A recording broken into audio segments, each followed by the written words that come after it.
Cambodia এই দেশেই নাকি এক জায়গায় দাঁড়িয়ে ইউরোপের অনেক বিখ্যাত স্থাপনা ঘুরে দেখা যায়।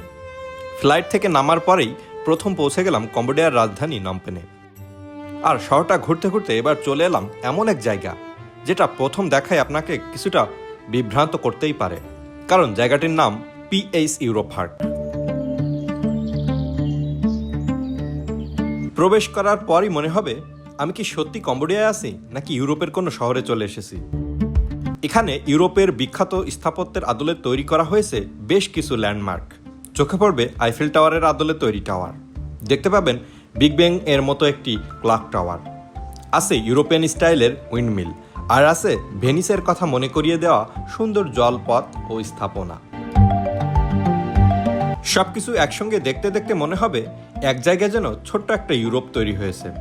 তবে পিএইচ ইউরোপার্ক শুধু ছবি তোলার জায়গাই নয়, এখানে রয়েছে সুন্দর সবুজ পরিবেশ, হাঁটার জায়গা, বসার স্পট, আর চারপাশে বেশ সুন্দর একটা রিল্যাক্স অ্যাটমসফিয়ার। বিশেষ করে বিকেলের দিকে এখানে এলে পরিবেশটা আরও সুন্দর লাগে।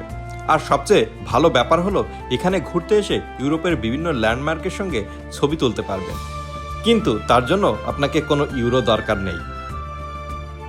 কম্বোডিয়া এসে যদি নমপেনের একটু ভিন্ন ধরনের জায়গা দেখতে চান তাহলে পিএইচ ইউরোপার্ক আপনার তালিকায় রাখতে পারেন। একদিকে কম্বোডিয়ার সংস্কৃতি ও ইতিহাস, আর অন্যদিকে ইউরোপিয়ান আর্কিটেকচারের কম্বিনেশনটাই জায়গাটাকে বেশ ইন্টারেস্টিং করে তুলেছে। কম্বোডিয়া ভ্রমণের এমন আরও অচেনা ও সুন্দর জায়গা দেখতে চাইলে সঙ্গে থাকুন আমার এই জার্নিতে।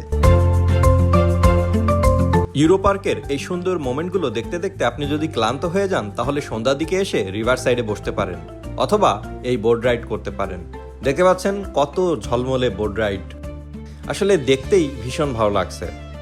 ভিডিওটি কেমন লেগেছে অবশ্যই কিন্তু আপনার মতামত জানাবেন। ধন্যবাদ।